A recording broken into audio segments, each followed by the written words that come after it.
as they pass by the hometowns, guys say, I got to go see my parents. I haven't seen them in 20 years. I'll join you next year. One guy falls in love with a maiden along the way. Another one gets caught in it. Somebody challenges him to a debate. Anyhow, by the time the guy gets back to his main monastery, he's the only one. And the old chief monk says, I knew this would happen. You're the successor.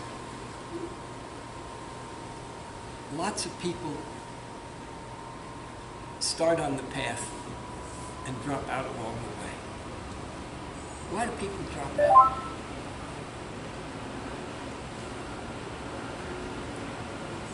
There's not any shortcuts. The garbage that you've repressed since the day you were born and from many past lives has to come out of the unconscious, and you have to look at it and let it go. People imagine that they can do an end run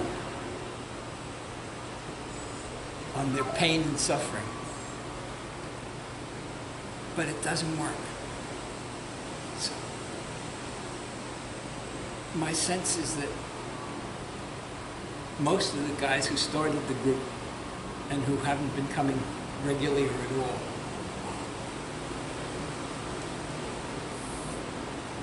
there's something in them that's coming up and they don't want to face it, and so they avoid the situation that they think is going to bring it up. And Christopher is there, is not there, who knows? He's here, but like, Okay. Don't give him a lot of attention, because he likes a lot of attention. So, that's why Osho's urging all of us to do cathartic meditations.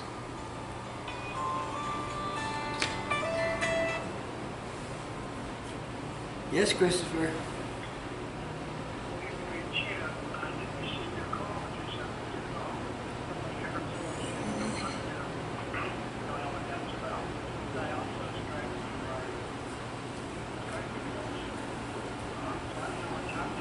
Well, she's trying to, Teresa's trying to Skype you right now.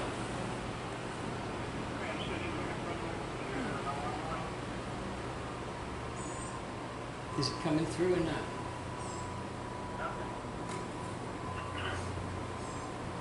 Well, we got Doug in yeah, tell him to log Washington. Out, log back in. Teresa says log out and then log back in.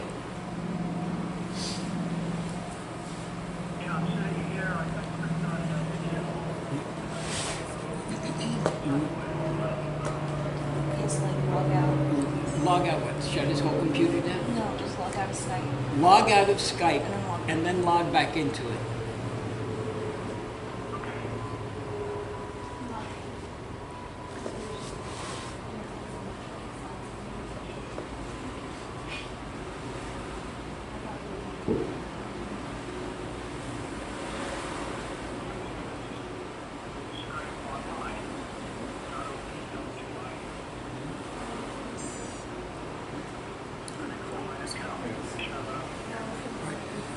We're going to carry on with the group because everybody's here waiting, okay? And Teresa will try and catch you.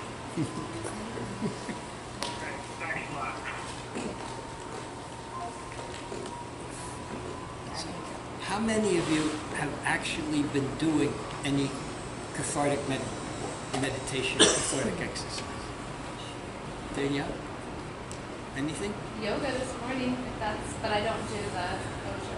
Hatha yoga is an extremely slow ancient system. It was devised for people who are willing to do it 24/7. Usually living isolated from family life and stuff like that. The way people do yoga in America is basically a fitness exercise with a little bit of center. But it's not even the baby steps of yoga. And it does a little catharsis, but it really doesn't bring stuff up much. Other cathartic exercises, in Chinese medicine, they have one called beating the bag, where you essentially beat up a pillow for 15 minutes, a half hour. Hey, Peter. Okay. Do you want to keep on with the camera, or you want to give it over to Peter? What's easier for you? What's your preference? I'll keep doing it. Okay. He's on the machine today. Chill. Other cathartic things are you put on music and you dance your ass off. One of the main appeals of raves and rock concerts is it's a cathartic exercise. People get rid of all their repressed stuff for a while. But they don't meditate after it. You know, the essence of the cathartic meditations are bring it up, let it out, and then be absolutely silent for at least 15 minutes or more. That's when the meditation happens, after the catharsis. Another very easy one is called gibberish. Everybody know what gibberish is? But you got to do it for it to work. I did the dynamic meditation every day for 18 years. Plus I did a lot of cathartic groups in addition to that. You know you're through with catharsis when, instead of having more energy at the end of it, you get tired. You know you're through with catharsis when you can just sit in meditation and the energy comes up and you get quiet. The mind isn't going yap, yap, yap. So, today's topic.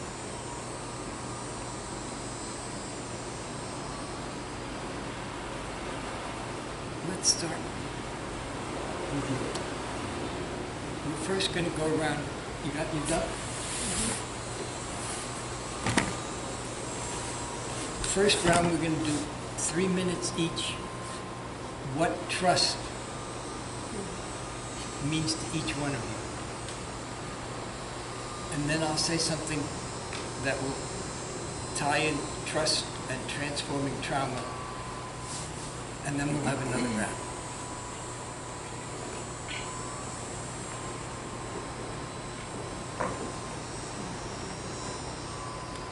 I'm finding the duck.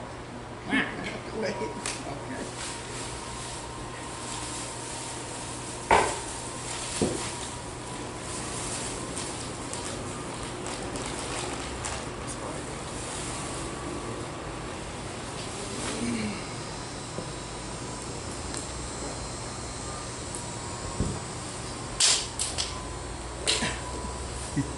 Okay, so last night he told me that we were going to have trust as the main theme of today's meeting. And I sat there and looked at him and I said, well, what exactly is trust? Is it an emotion? Is it an attitude? What is it? I never really thought about it. The only thing that I have ever associated with trust is this sense of everything's happening the way it should be, and I've always been very trusting of other people, and what exactly that means, I can't put that into specific words. It's like something that I feel that it comes from the heart. It's not something that I think about. It's a sense of well-being. It's,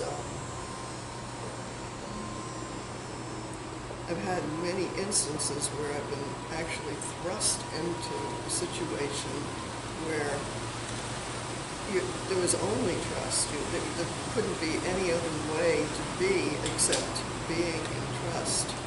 good example was a few weeks ago when hurricane happened. And then trusting that what was happening as a result of it was exactly what was supposed to be happening. So I can only, about trust for myself, I can only say that I've been confronted in certain situations in this lifetime that caused trust to develop. I don't think there's anything that you can do to bring about trusting. Certainly you can mentally say, well, I'm going to trust this, but mentally isn't the only aspect of it. In a way, it's sort of like being in a place of feeling at home with whatever is transpiring in the moment. And for me, trust has developed over, I would say, probably the last 20 years. It's taken to come to a place where I feel that existence hands us only that which we can handle and nothing more. I don't know if that's what you would call trust or not.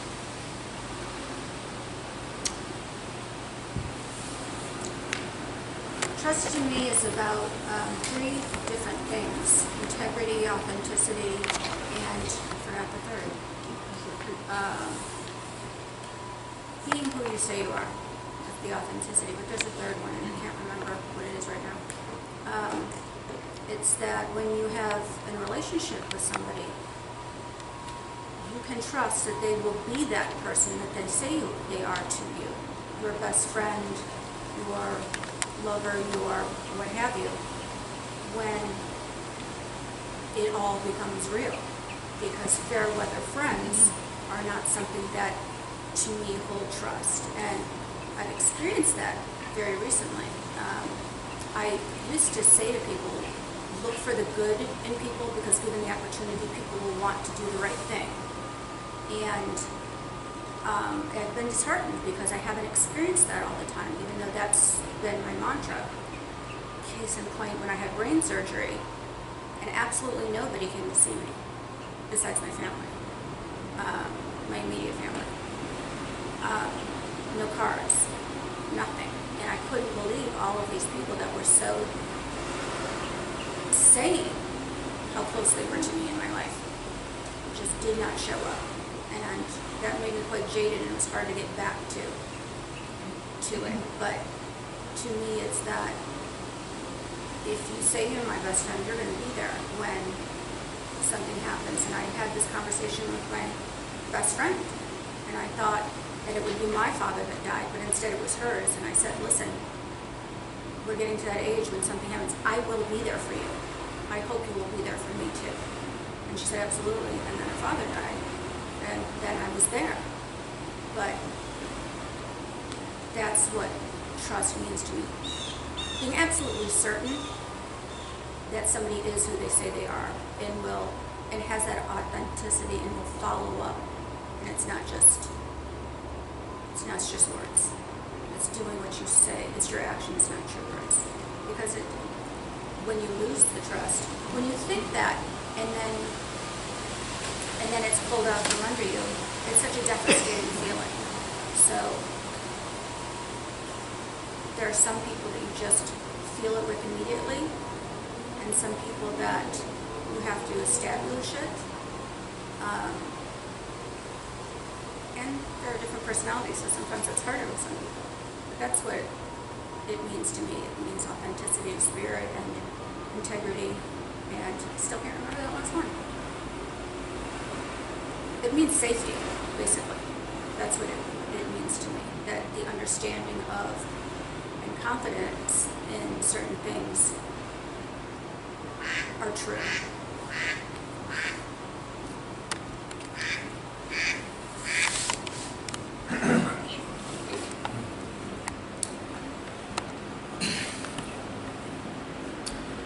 trust to me represents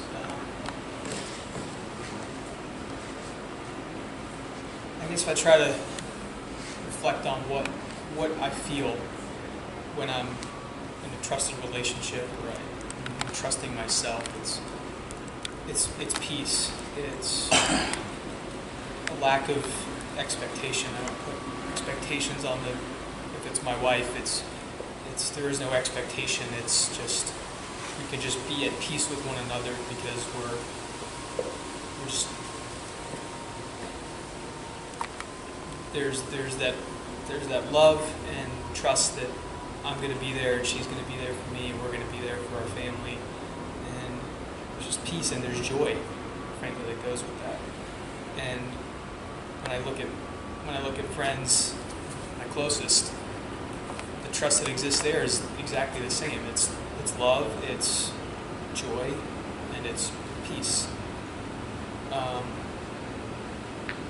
guess the lack of expectation I think is the biggest one, and that's the thing I have to let go of the most. I think in my relationships I have to, because you think, how would I handle myself in a situation, right? And then you put that expectation onto them, and if they don't perform to that expectation, then you're disappointed, and that has the potential to erode that trust. And it's kind of laughable when I reflect on it, because how can anyone know your mind, and how can you know theirs to know that exactly what it is that they're thinking and what's going on in their life at that particular moment? So when you let go of that, the trust and the joy and the peace return. When I look at myself and trusting myself in certain decisions, like when I come to see you guys, right, or I come to this setting and this group, I try my best to take down the guard that I put up, right, and trust you all, and trust myself to be true, and to tell you what's in my heart, and that brings me joy in and of itself as well. It brings me peace, because what am I afraid of, right? So that release of fear, I think, when it relates to me and trust, is a beautiful thing too. So I need to keep going, don't I? 8 seconds. 8 seconds. I think I might sing a new song. No, that's it. I think I've said what I'm going to say.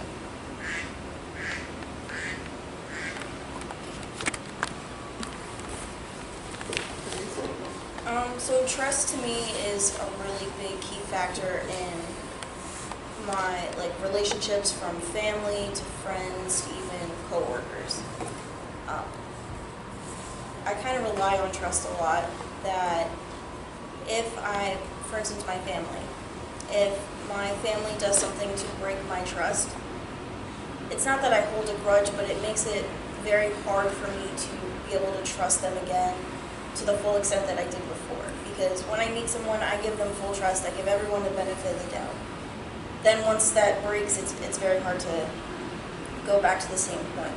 I'm one of those people that if someone needs something, I will give them the shirt off my back, because I'm giving and loving to everyone, and if that's broken, it's very hard to be able to trust someone again after breaking that trust with me. So it's a big key factor in a lot of my interactions throughout my day. One thing that I've recently been experiencing is trusting myself, which is even down to my job. I'm now a McKeep Squad agent again, and one of the biggest things is I'm trusting myself that I actually know what I'm doing. I know how to fix computers. Before, I never really trusted that I knew it, that I knew how to fix computers, I knew how to do what I needed to do. So it's actually kind of going over my whole entire life that, wow, I actually do know what I'm doing, I'm good at it, and it's kind of like a confidence booster across my life, which has been really great. So I do rely on trust a lot think that's just a big key factor. That's all I really gotta say.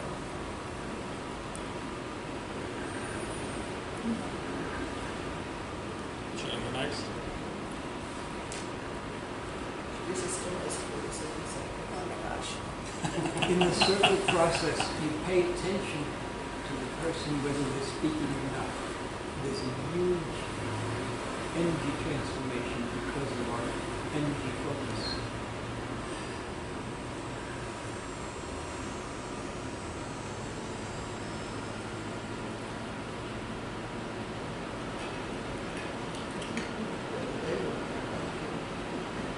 I'm trying to think of something else to say when it comes to trust, right?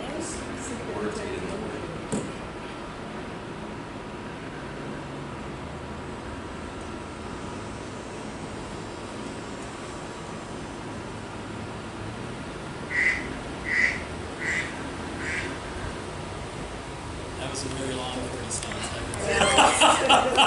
Killing me. Doesn't fly. I'm on now, right? Yes. Okay.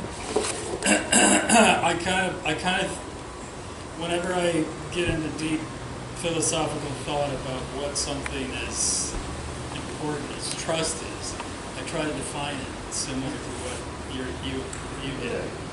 And to me, trust is a choice. And we choose to trust.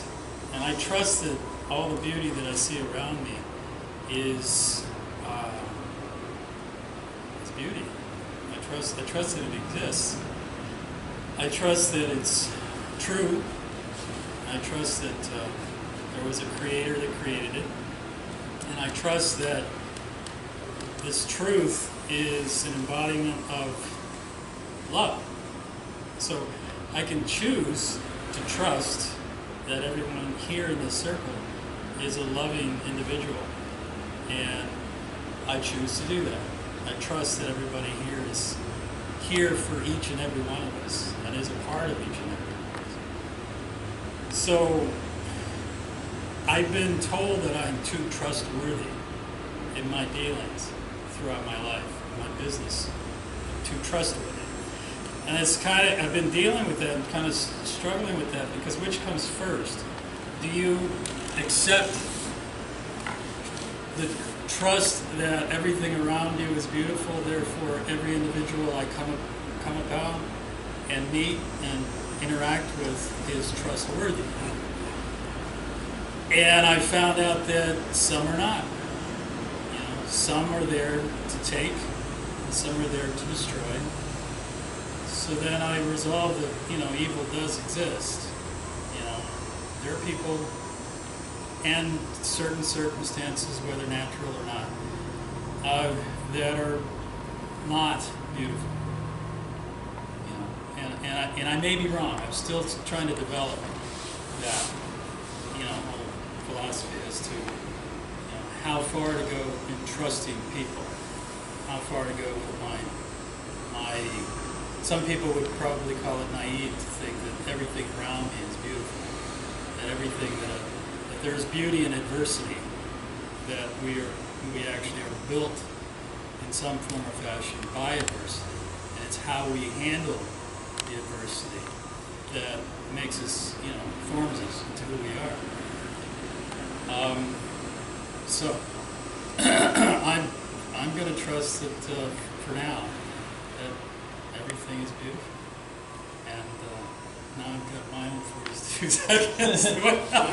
How many seconds I got? One? Oh, good. Thank you. Same.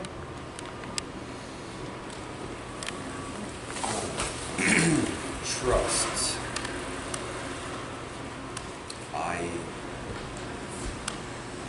I trust one source. There's one, in my humble opinion, ultimate truth. A little louder, Sam. In my humble opinion, there's one ultimate truth. There is one energy that is the truth.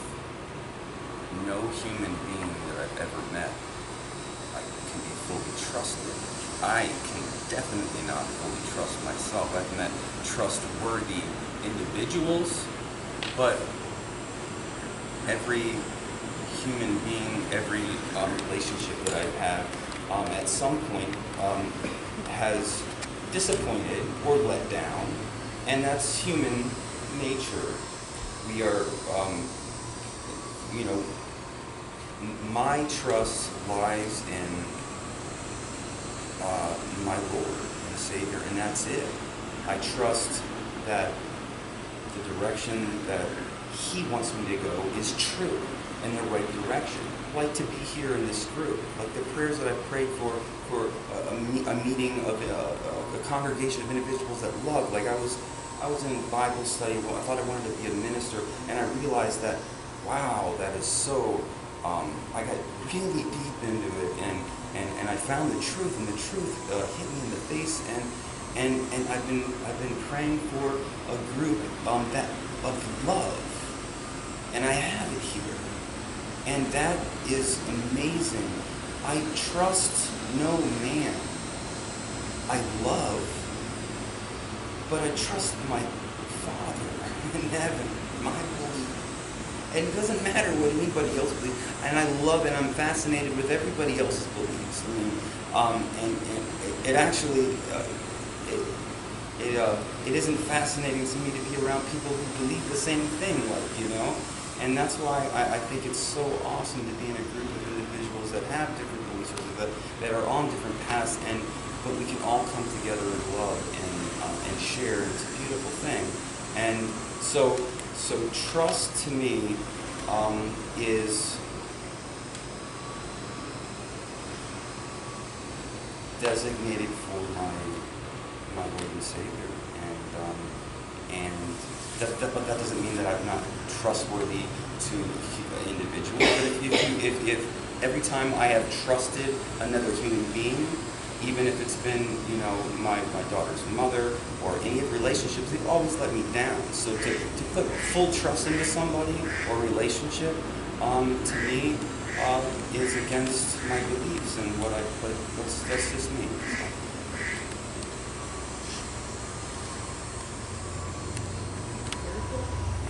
Yeah. So trust. If I speak from what I trust in unchanging that I found in life. And in unchanging, I mean truth. And in truth, I mean self. And in self, I mean awareness. So I trust in awareness pretty much. And what is awareness? As I step back, God, as He speaks of. And that's like where my ultimate trust lies. Is in that subjective experience of awareness and of God. In people, I trust that they're showing me who they think they are, but I also trust that I see, and they're being the best they can be in that moment, but I also trust that I see past all those clouds, and that that everyone is just pure love. So, as in our recent experience, we went to a teacher and he said, there's no doer doing anything. So I sit there in my couch and something feels like to get up out of the couch. So then something in front of awareness says, okay, get up. And so I feel like there's an eye getting me out of a couch. But now I trust and I move back farther to that. There's only the awareness of everything happening, moving me out of the couch. To not watch the TV. So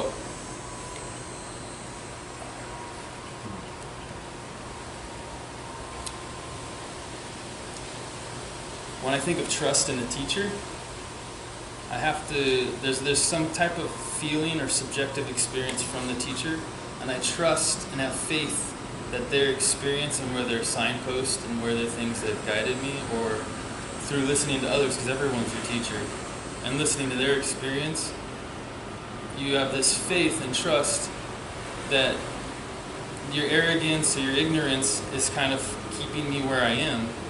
And then I trust that as my consciousness evolves, that their signposts are kind of directing me through I guess you could call it stages, but there's no real stages to the ultimate realization of awareness. Trust in my experience of life, like a lot of you said, I trust that everything I'm experiencing is the thing that's supposed to be experienced.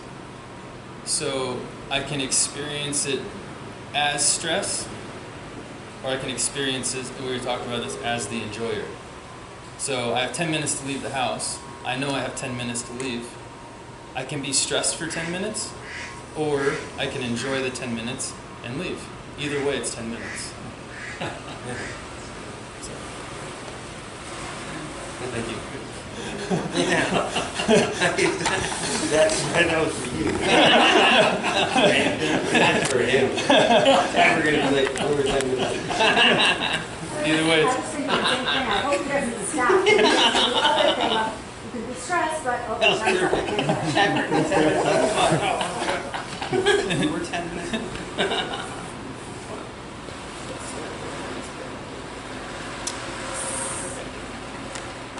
So trust for me is something that I really struggle with.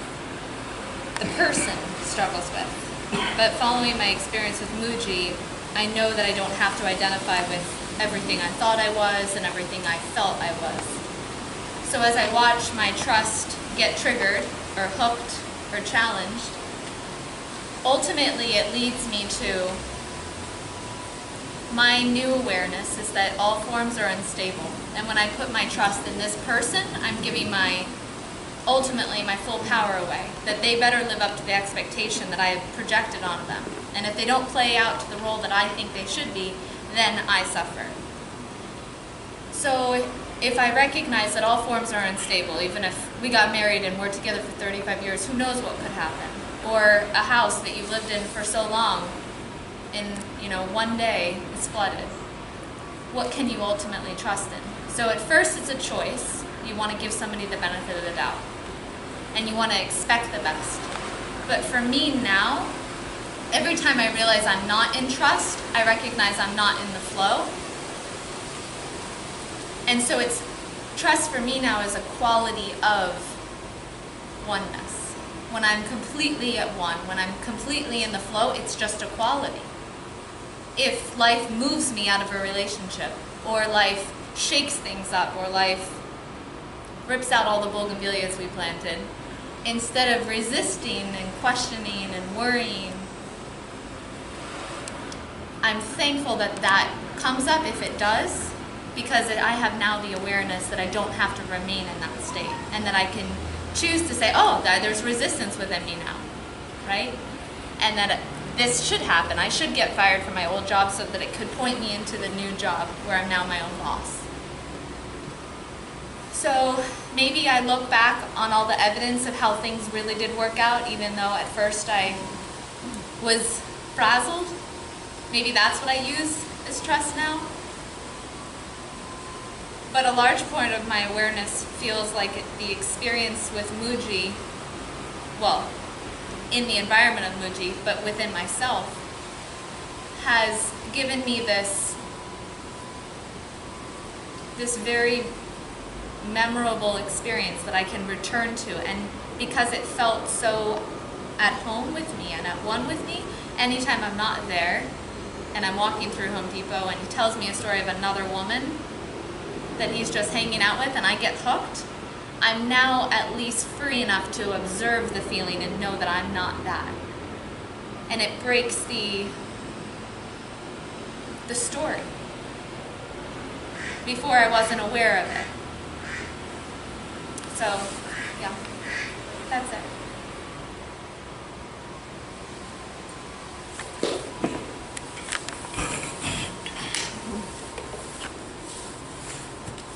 So trust, I agree collectively with most of you guys that trust is something, that authenticity. Trust is something like that authenticity within someone else that you feel. I can say in this room I trust everyone to the extent in this room that I need to trust everyone. And I trust everyone in general, kind of like in essence of like the being of us being of beings of love and human beings in general. And I trust that. I trust in some sense like the off-putting side, where like I trust that we all have our days where we're not the best of people, where we don't live up to maybe our own standards or whatever different things we may have for ourselves. But recently, trust for me has been I don't know, I think of like Jonathan. Like I trust Jonathan 100%. Like he's probably one of the most trusted people I have around me, if not the most trusted person I have around me. I feel I can place my trust in 100%, feel 100% comfortable, 100% knowing that like there would never be anything that he would do to harm me, or anything harm me intentionally, you know what I mean? Because I think we all are, by our own actions, can intentionally, unintentionally do something. And I think it's the intention that sets apart the trust. So you can unintentionally hurt somebody, but I can still have trust in you. But if you intentionally hurt me, then that's something that, you know, needs to be questioned or reevaluated. I think trusting in oneself, I think when we don't trust in others, it's because we do not trust in ourselves as much as we may need to, or should be trusting in ourselves. I've been noticing this myself recently, like kind of wondering why I do certain actions with different people. It's like, oh, is it because I don't trust you? Or is it because I don't trust myself, maybe in this situation, or some variation of that? Yeah, trust is a beautiful thing when it's there, when it's like you're saying, just being and flowing. Trust is a flow. There should be no in and out, no ripples in it.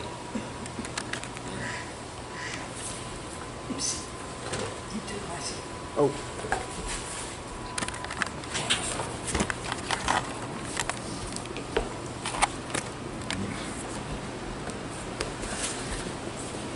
So, trust to me, I think it's been like two different main versions for me, like in my lifetime.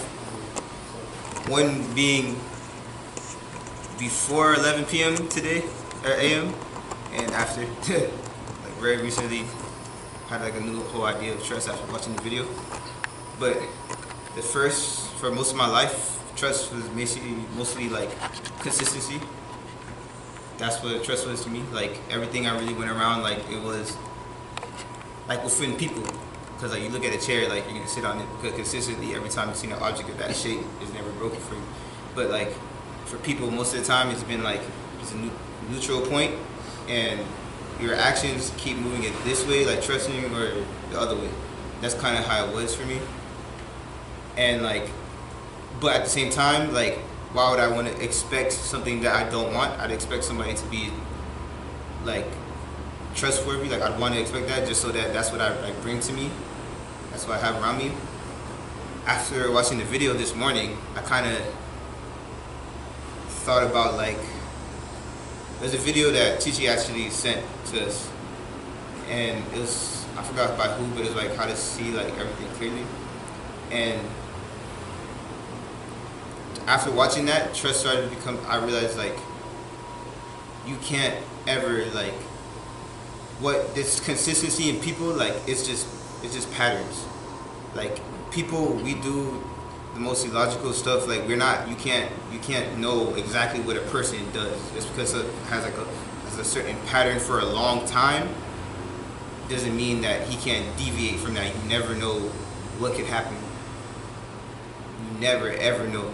But like doesn't mean that like you're not gonna like focus on that, like oh like anything, like just because you shouldn't really be focused on other people, rather like on yourself and just being like, it's funny how I mentioned a lot of like the flow, like going like within the the flow of things, like when you're just like being, you're within the flow of things, and you trust in like within yourself, and you are the universe. So it's just all like you trust in yourself, and you trust in all, therefore, because you are all. And that's kind of how I see it right now. And like, why expect anything like someone's gonna do me wrong? Like somebody does something, like, oh well, like I'm alive, I'm still here. But like, what's right or wrong? Like I'm here, I'm being, and I'm gonna keep flowing. And then that's like that feeling of trust, like flows with you, just like in all, but through yourself.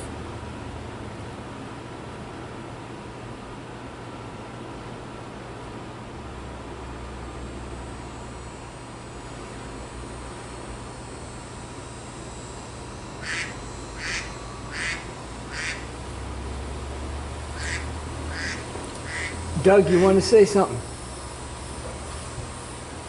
I do. Can you hear me? Yes, we can hear you just fine. Okay, so inquiries into trust led to a pretty interesting investigation. And the two aspects of trust that I discovered were control and desire. And this is like, and I'm talking about trust as I deal with the exterior world, the internal. And so I investigated that to the point where I drew that conclusion, and then I realized trust is really, it's not something that I'm going to deal with in the outside world, because the outside world is going to flow as it flows. Now, trust to the inside in deep meditation, I have found that trust isn't even anything that comes up. It's just a natural flow of life. I mean, you can call it trust, I mean, that's okay, but it's like life is going to flow the way life is going to flow. And I mean, if anyone sits there and says, you know, I trust other people, you really need to examine that. And the greatest example is if you take a look at this guy we have in the White House. I mean, he says, trust me. That's an expectation and that's a desire. And a mistake. I don't have, you know, that's the way I see it. I don't even deal with trust on a meditative level, but I did investigate it, and it's a worthy investigation from my viewpoint. I never run out of my time. Can I yield my time to Bodhicitta? Keep going. There's nothing more to say.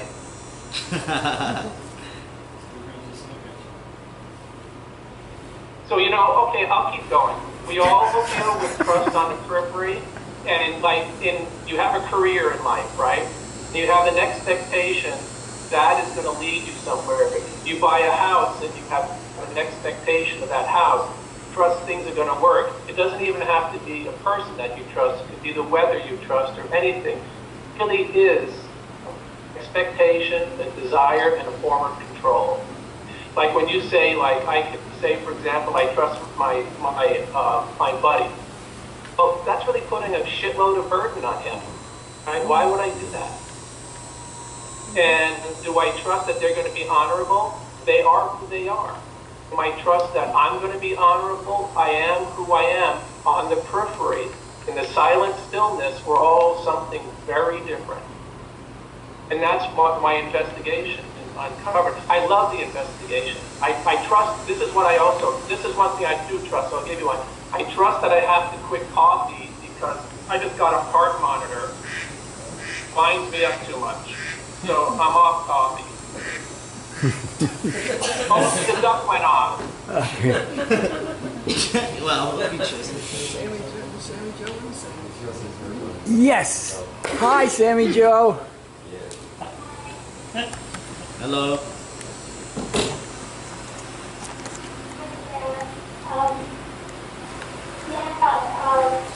Well, Bev and I live together, so I guess a lot of our experiences are similar, but or maybe it's just a factor of getting old that trust doesn't seem to be such a big deal anymore if you don't, expect it or demand it.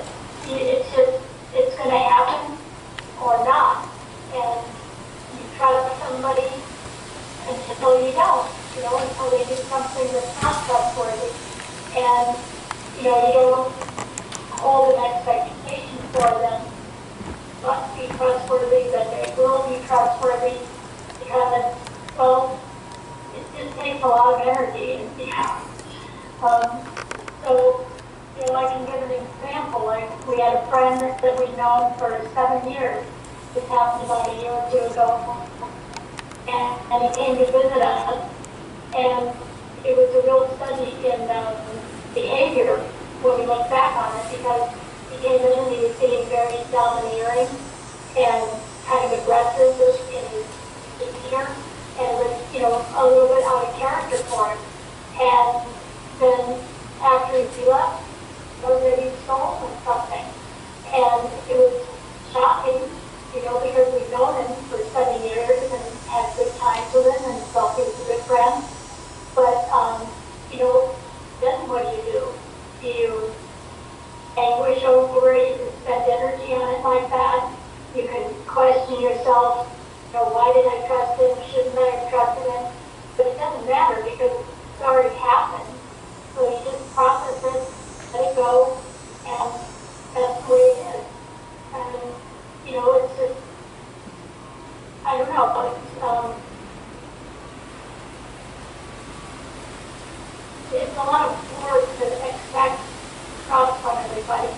And it's just sort of a thing that, you hope you get, and if you don't, you can't attach to it. That's the easiest way I find to deal with it. Just so it, it doesn't become a burden, something else to anguish over. And always be grateful for when you can feel relaxed around somebody and feel good about being with them.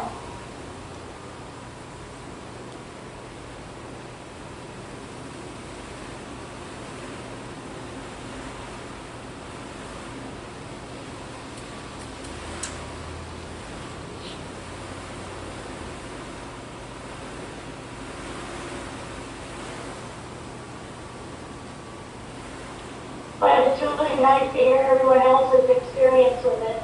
But that, I hadn't really even thought about it much when I thought about it, so it's good to hear everyone.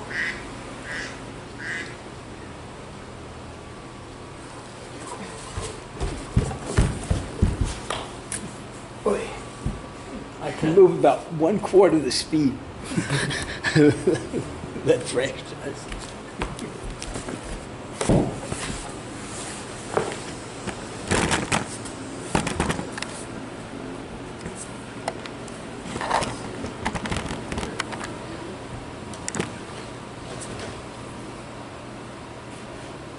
The topic is trusting yourself, trusting ourselves.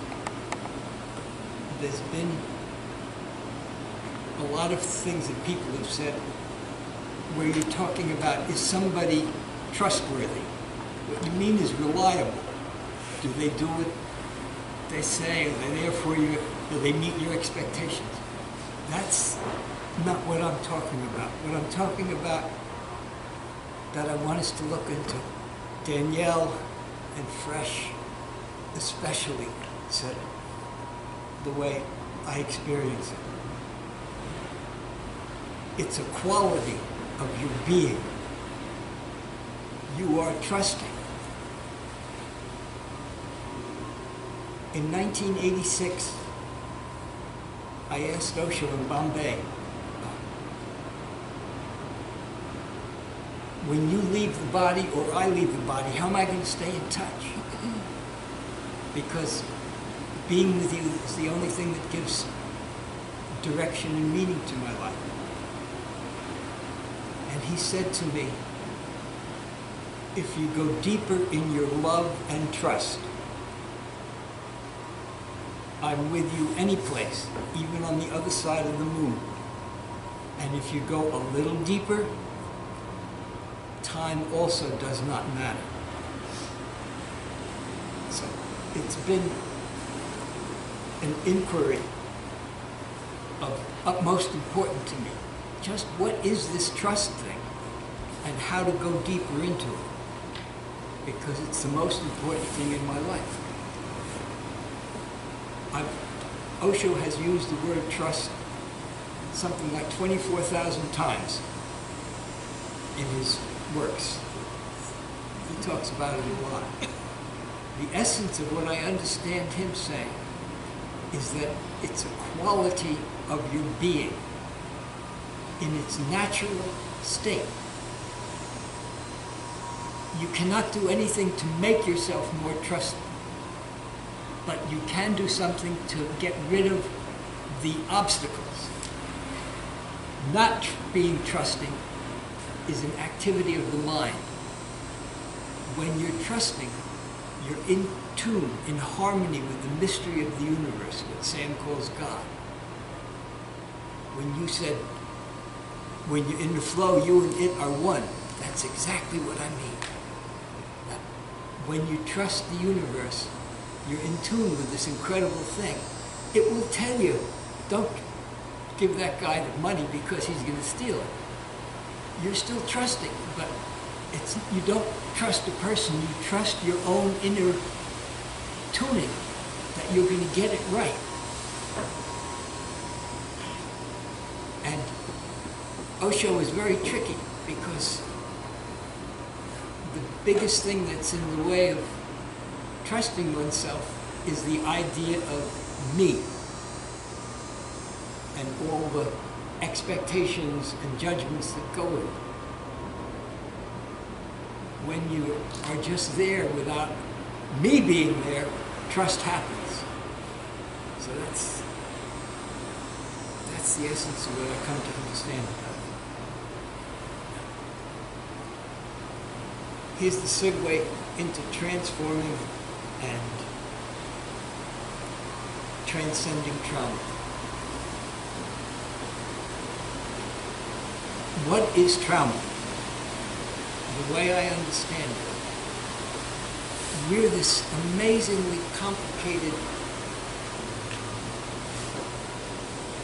creature, being, the most complicated being in the universe so far. And we're metastable. What that means is that we hold together energy that is against the second law of thermodynamics. We should just be a vapor bouncing around. So why we have any structure at all is because we have processes that keep the structure together. And these processes at every level are within limits. The one that's easiest for people to understand is temperature. If you start to get too cold, something in you says it's getting cold, and you start to shiver to warm it up, you put clothes on. If you start to get too hot, you take off your clothes, you sweat, you breathe hard. You've got these sensors that are connected to the mechanism that say, do this to get back into the zone. It's the same with food, with breathing. You know, all your basic processes are operating in a narrow range. That also goes with the really important things like love. If you're not getting enough love, you know it. Trauma, I define as anything that pushes you beyond what is the acceptable range for your organism. Usually repair happens. Like we start to get over the trauma, whether it's being in a freezing pond, or getting a shot in the arm, or losing our mother. You know, we have inner repair mechanisms at every level. This trauma this time of getting the house flooded, I asked myself, because I was really bent out of shape about it. What I did was just to meditate as much as I could when I wasn't clearing the garbage out of the house, dealing with agencies and stuff like that. What came up was that somehow this had re-stimulated other more profound traumas in my life. Like in 1970 when I read The Limits to Growth and realized mankind is going down the tubes unless he goes from an expanded to a steady state species. And I freaked out, and that's what got me started meditating and going to ocean. But, you know, it changed my whole life around. The hurricane, I saw people prepared. They got out of town or they put windows up, and, you know, very few people died. But the limits to growth, people don't get it yet. They're still in denial. And billions of people are going to die. And that whole thing came up again. And I watched where that was. And then a little later on, it came up my past life where I got murdered by my lover, who'd been a German soldier. And, wow. And when that memory came, then some more relaxation happened.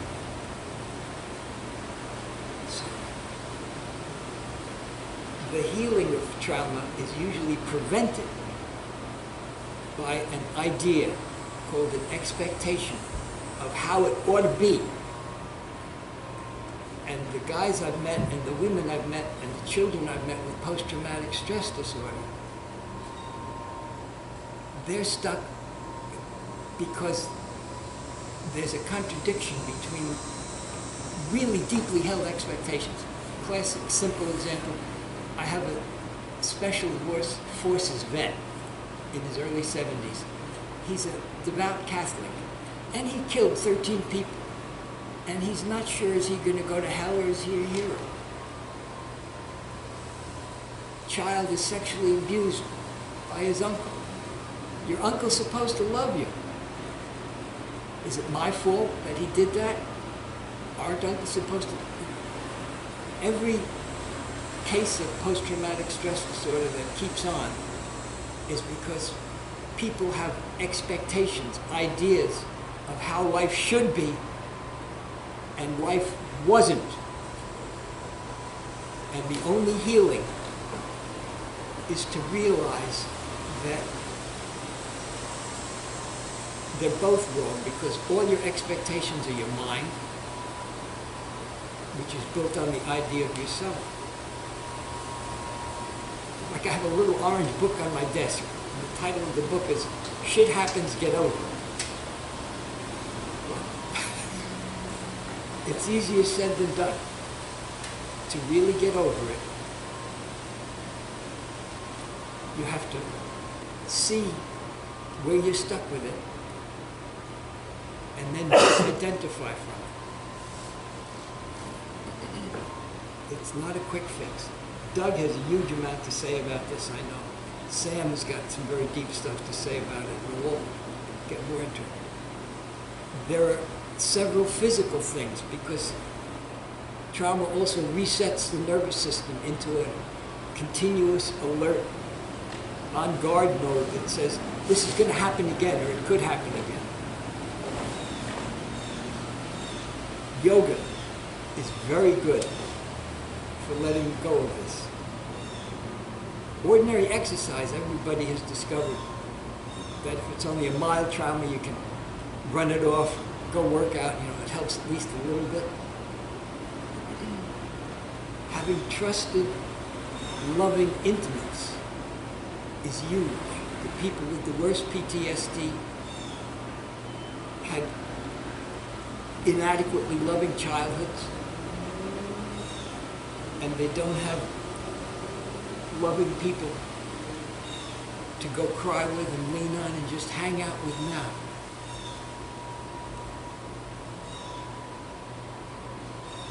So the answers are very simple: to get yourself back together, get enough love, get the right exercise, and meditate to see where you're hanging on to. Now, what this all has to do with trust is, if you are trusting as a quality, then whatever happens, happens. It's okay. It's always the expectation that this shouldn't have happened to me that causes the problem. I saw a case yesterday that blew me away. I happened to be in the office when somebody was presenting.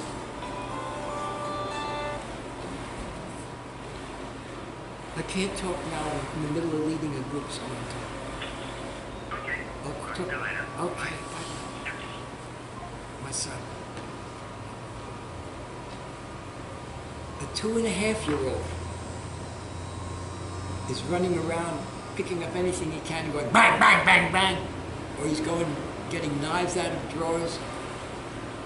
He cut his sister, who's 1 year old, so badly that she had to go to the hospital to attend.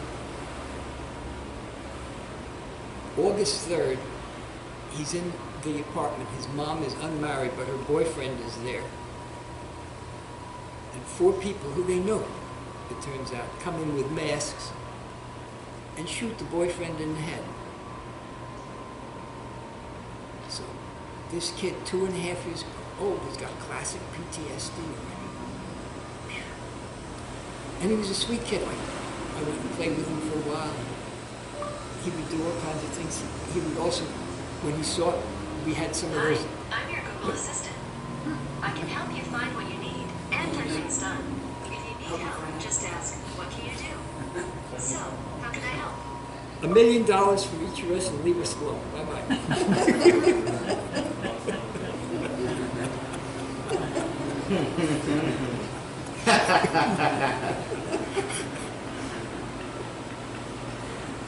So, it was really striking to me how it's the youngest I've ever seen. Though I've heard about it. Life is full of traumas for all of us. And the deeper you can go into your love and trust, the less they get involved. It's been my experience. Let's do it going. Can we go first? Gotta go. That's a good reason. Okay. Thanks.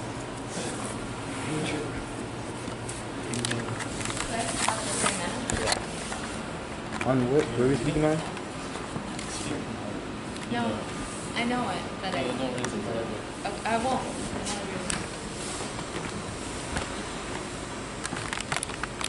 So, this whole discussion has sparked so much awareness in me, and another evidence that I'll say that life is always giving you what you need at the time is an hour prior to this, literally I was walking in Home Depot and distrust hook got me.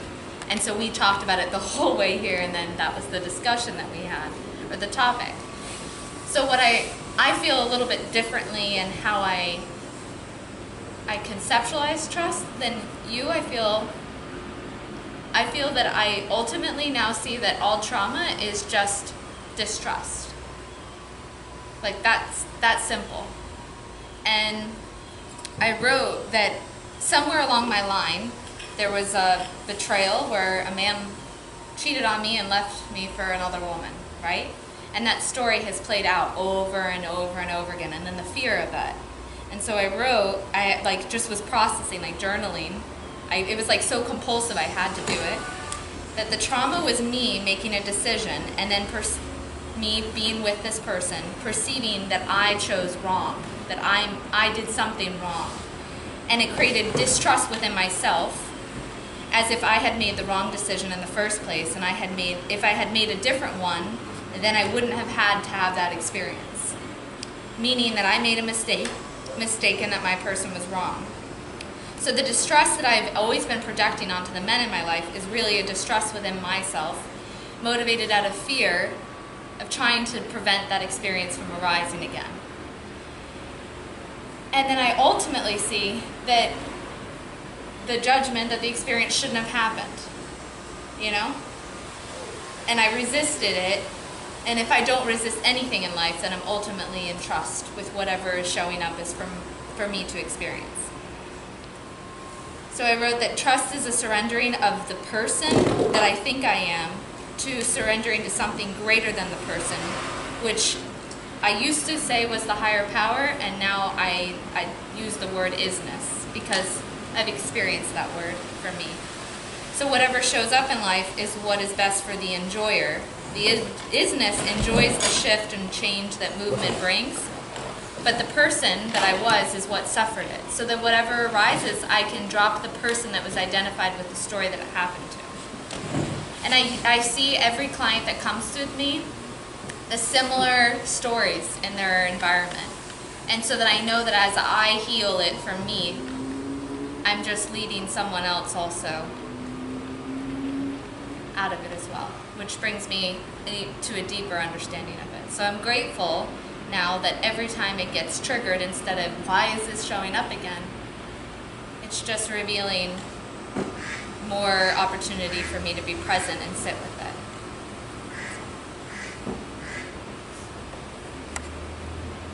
Sure. Now you're not going to get triggered anymore? No? Do whatever you want. All right.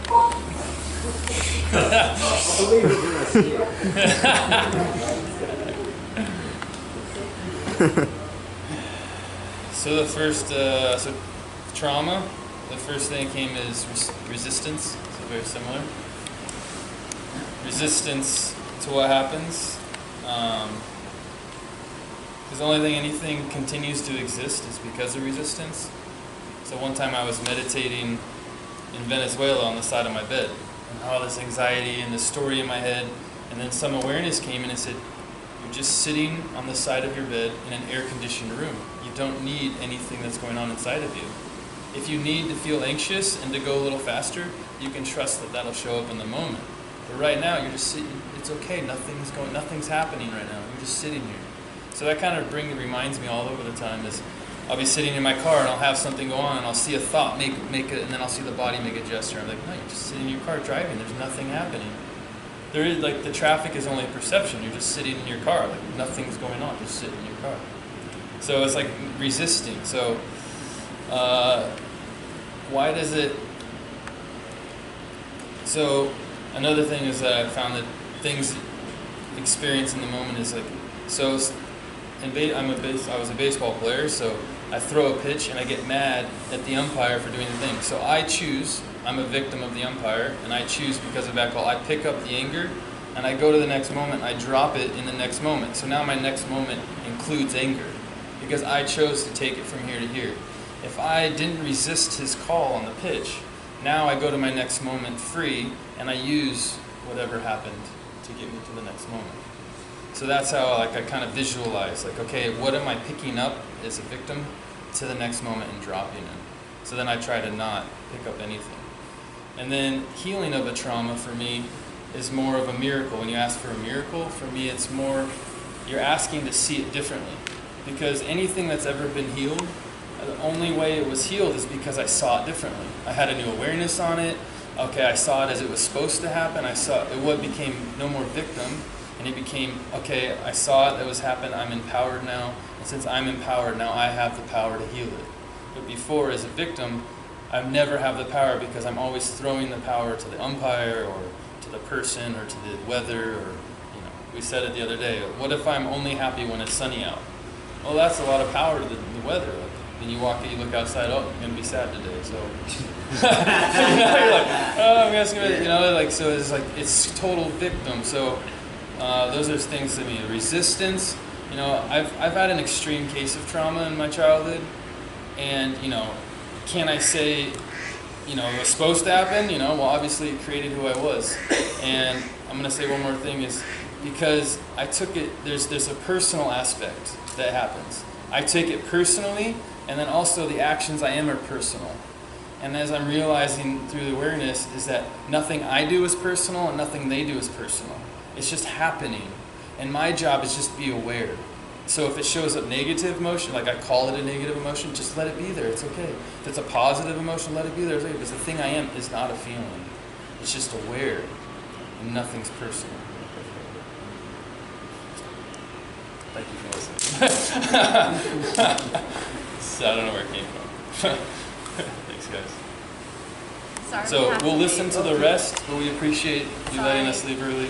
We have a piano concert tonight, Ludovico. In Miami. In Miami. So. Thank you. Enjoy yourself. We love you guys. Love you too. Love you so much. Have fun. We're going to take a pee break. Oh, you take a pee break? So should I pause the recording? Should I pause the recording? Yeah, yeah.